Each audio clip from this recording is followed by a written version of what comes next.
just heard that. Where did that come from? I didn't make it up. Dave told me to say that. Yeah, I know his thing. I'm pretty. Dave said say that. That's one of his things. So I'm going to make a face jug. Now, can I get a volunteer? Would anybody like to volunteer? You want to volunteer? Come on, come on. Now, she volunteers. Give her hand.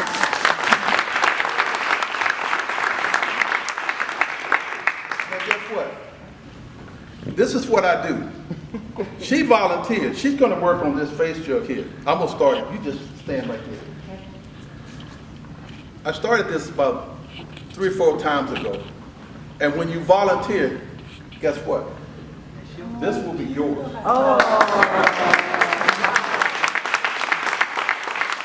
I'm going to fire it, I'm going to glaze it, and I'm going to send it to you. So don't leave here till you do what I ask. Okay. Now, the face jug, and we said a little bit about it. The first thing about the face jug is, let's see, I got to get my slip. The first thing, I'm going to work on the big one, and you're going to work on this one. I'm going to get it started. I'm sure.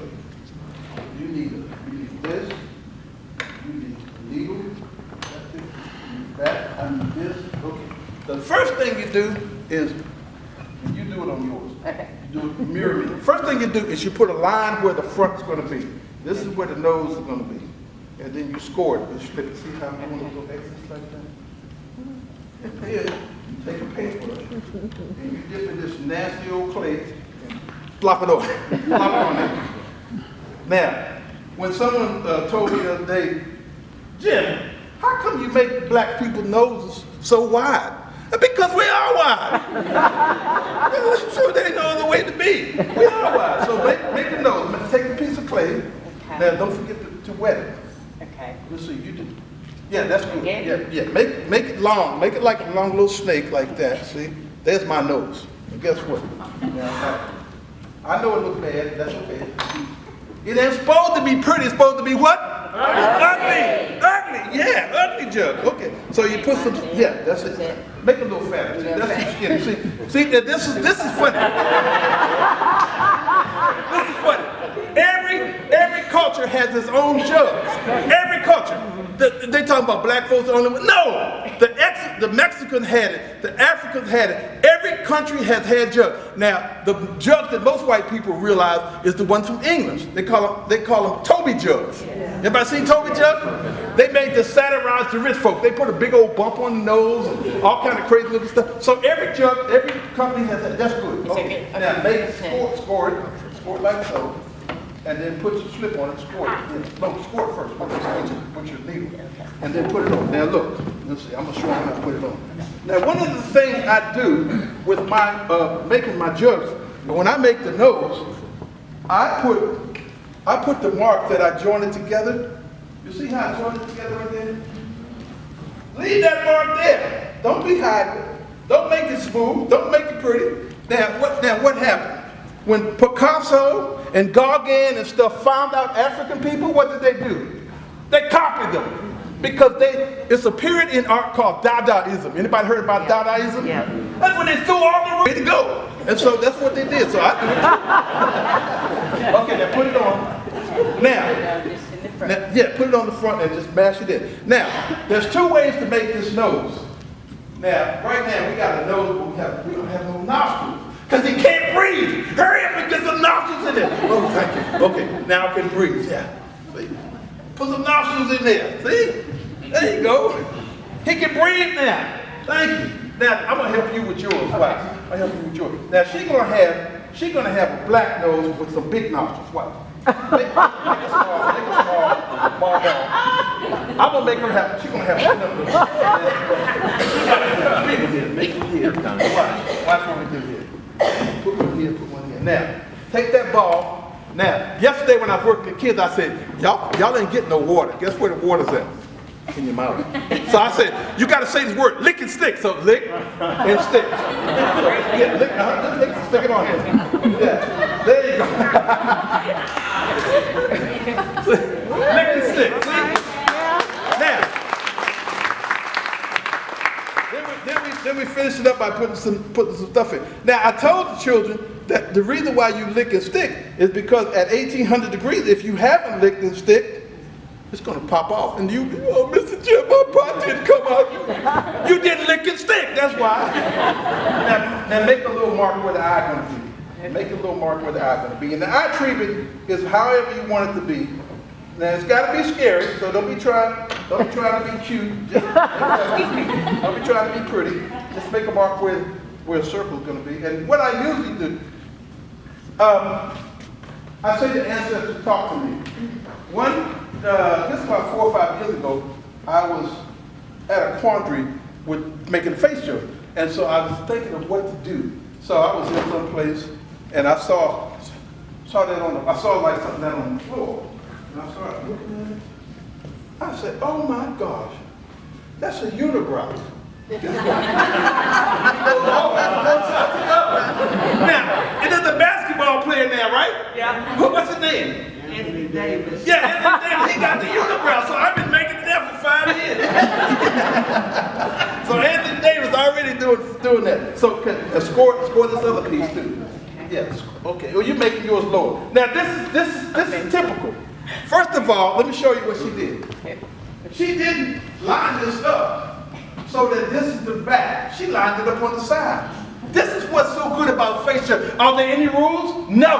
No rules. Look at that. So she didn't line it up this way. She lined it up to the side, which is gorgeous. Yeah, make some mark there. Now when you do this part here, make it like a little ball and score it like this. And then we put some slip on it.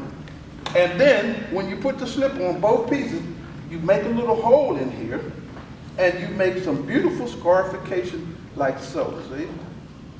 Now, I'm gonna let you, we're gonna do the mouth and then we're gonna have a Q&A, okay. Now, when I got another surprise for you too. Yeah. It's getting more serious. I got another surprise. She didn't want it, but she'll be blessed. She will be blessed. She's gonna get this back. Okay, now the mouth is usually a long snake piece like so. And when I first started doing them, I was at school in 1987, I think. I was at school at Indiana University of Pennsylvania. And from the time in 1954 to whatever, 1980s, whatever it was, I had never seen a face joke. I'd never seen them. And there was a white student in the shop, in the pottery studio, making face jokes. And I had never seen him, so I went home and started making. My first one is horrible. It's horrible. Kind of like this one. No. This is gorgeous. I'm loving this. So when you do the lips, look, you take the piece of clay and you twist it because lips have little marks on them. So then you score it, and then you put it on. Bounce it on the floor, and watch the lips here going on. So I got to put that down here. Now, this is the other thing that I started doing. The lips are good. So make a piece of lip out of one, and then do another. Scar it. Now, this is another thing I started doing. I went to the school, and I said, kids, bring in broken plates for me. We went and stomped these plates. Those are teeth. Those are the teeth. So what I do was, oh look, and I loved it when they had the gold on. Look, it had the gold on. Gold tooth, look at that, gold tooth. I love that part. So I already know black folks like gold. Hey, I ain't gonna stop doing that. I ain't gonna change to be white, I'm gonna be black. My gold is going in this tooth. All right. So there it is, that's one of the parts. And then we do the other part, we do the bottom part. And so we put the teeth in because we want it to be ugly, right? Ugly. So we do that. So let me see how you're doing. Oh, good. Now move that in there, and then let me get your tooth. You need a couple teeth. Then when I first started doing the teeth, I had an orthodontic person in Virginia, and he said he had a whole row of face jokes up there in his office, and they would be in the chair. He said, if you don't do what I want you to do, you'll look like that. so he started buying some. So how do you apply this? Look, okay. You apply this like this. All right. You just stick it in there like that. Put a couple more. Look at that. Is that ugly or what?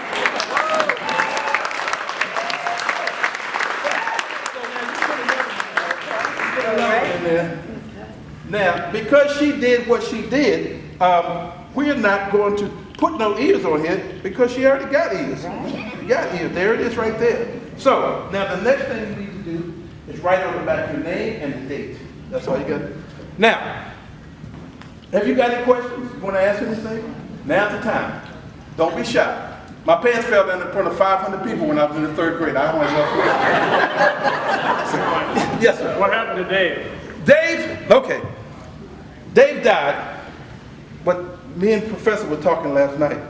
There's a part in the story that I didn't share because I don't know enough about it. 1833 to 1835, there's a story that Dave got drunk one night and fell on the railroad track. His leg got cut off. I don't believe it. The people that wrote this book, his name is Leonard Todd, and his family owned Dave. That was out the time that the people went west and he sold his wife, sold his children. They knew Dave was going to run. I would have ran. So they cut his leg off. And you know, we don't need to fuss over that. That's past history. But we need to tell the story. That's what I told you. Tell the story. Just tell it. So Dave, I would have ran. So they cut his leg off, and Dave lived to, I think he lived to 1870 something, and he died. And he still was in Edgewood. And when slavery was over, Dave shared in the pottery by making pots and getting shares out of it. And then over time, they didn't have enough people to work. The pottery went away. And the pottery is still down in Edgefield, South Carolina. You can still see where the kiln was at. The kiln was 100 feet long. It was huge. It was 6 foot tall and wide as 2 men. And it took 4 days to get that thing up to heat so it would melt. And it was a glaze called tobacco spit or alkaline pottery, which was quicksilver, ashes, and broken glass. And this Dr. Landry invented that glaze. And that glaze is still the most beautiful glaze, the simplest glaze ever was. So Dave died, but guess what? 1986, I think it was, the Antique Roadshow. A lady came in there with a Dave pot. Okay, 2000. My wife's saying 2000. Okay, baby. I keep telling her we were married 2 years ago. She said, honey, we've been together 13 years. I don't have a figure. But anyway, she came in there with the antique roadshow with the Dave pot, about this big, had a little crack on it. The guy said, sit down, because I want to let you know who this pot belonged to. And he said, how much you pay? She said, $50. This pot was now valued at $50,000. If you can find a Dave pot now, they're valued at over $100,000. And his pots are in the McKissick Museum. They're all over the country. I got to handle 2 of his pots at a museum in Pennsylvania. And they just had a show. And Dave's 2 pots were there. And I got to handle it. All right, let me see how you work. Okay, good. Okay, yeah, that's good. You can sit down. Before you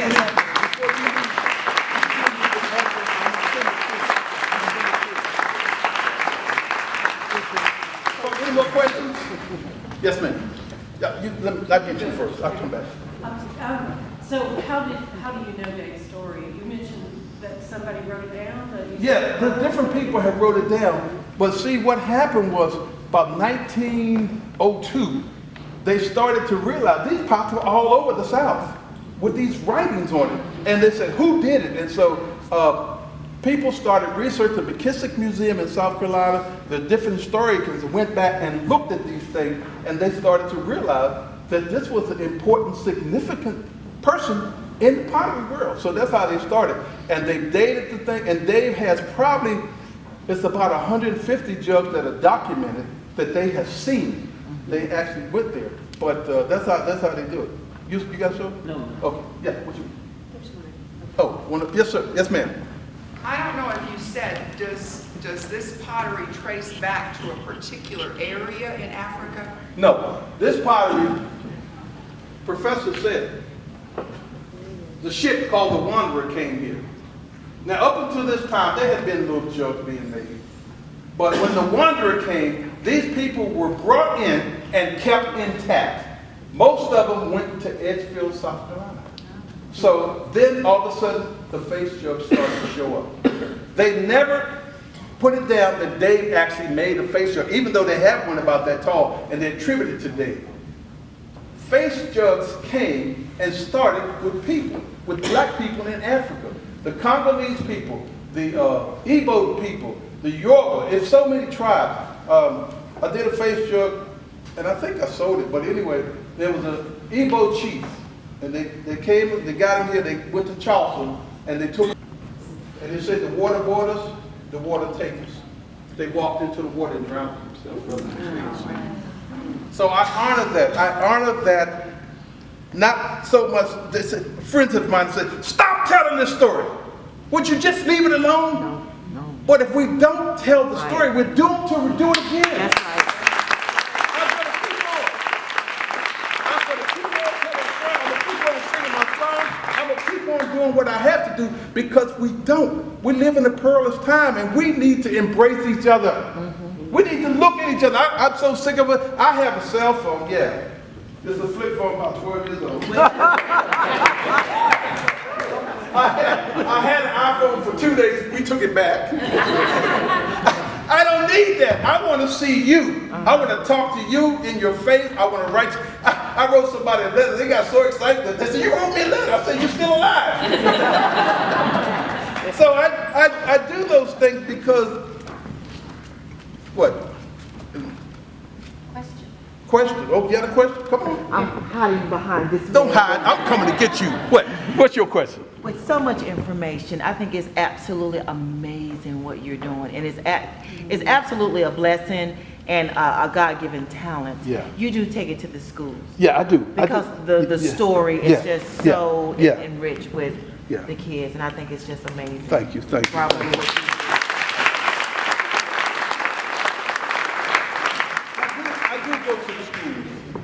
I do go to the schools. I was in school. I went back to college. You know, this kid. I was in the service and I was taking college courses. And the guy said, "Well, you can't take college courses until you have a high school diploma." So I went and got the GED, and then I started school. And I was at this IUP, Indiana University of Pennsylvania, and I was 83 credits short of a bachelor. So I had gone to Mount Aloysius, which was a Catholic college, and they accepted me. So I got an associate art degree. But while I was in IUP, I started doing residencies. Now residencies mean I can say what I want to say. I can do what I want to do. So they see a black man, you know, the kids in most of the schools, a lot of the white schools say, "Do you know Will Smith?" I don't know Will Smith. I don't know. The only song I like is what about parents don't understand. I love that song. Yeah. But anyway, I would go into the school, and in Pennsylvania, when I was a resident for Southern Allegheny Museum of Art, I was a child care worker. Not just an artist, but a child care worker. That means that that child had a problem, I have to deal with it. One little girl told me after 2 days that her father was raping her. I said, "What you want me to do?" She said, "I don't want to go home." So I called the principal. We went down to the office, state police come, and they took care of it. The responsibility of being a good teacher is not on the student, it's on me. It's on the teacher. Because I do, you saw what I did yesterday. There was a kid over there being all crazy. I said, "You're gonna smile before I leave here. You're gonna enjoy it," and he did. He did. Because I will do anything to get that one child. Yes. No child left behind. That's right. I'm getting them all. I have been blessed in my 72-year-old life to be able to do the things that I do. This museum, I want to thank them for bringing us here. When they saw the stuff on the website, all the stuff, they don't know what they're getting. I'm a crazy man. They do not know what they're getting. But I thank God that there are people like that who take a chance. Now this is what I want to happen. This is a nice group of people here. Take this message out there with you when you go. Take it and let people know that there are people out here who care enough to not worry about the political, but worry about dealing with people one-on-one. I mean, I've gone places, I'm a minister, I've gone places and the N-word has been said and I may have not heard it, and then before the day is over, I'm hugging that person. And they're going, why is he hugging me? Because he don't know no better. He don't know no better. So when I sing my songs, when I do my stuff, this is what I do to keep myself sane, to keep myself grounded, to keep myself on the wheel centered. Now, one more thing. These pots that I made today, I'm going to mark them and save them, and they'll be for sale. Great. Okay? Now, we got a sale going out there, and we're giving 25% to the museum. This is fundraiser for them. Okay?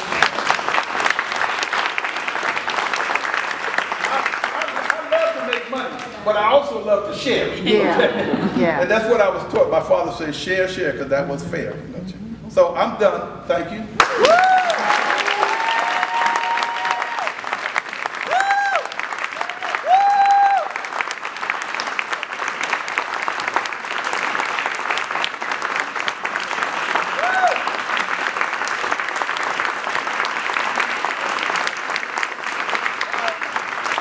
I got to clean it up now. Y'all can go get your cars back.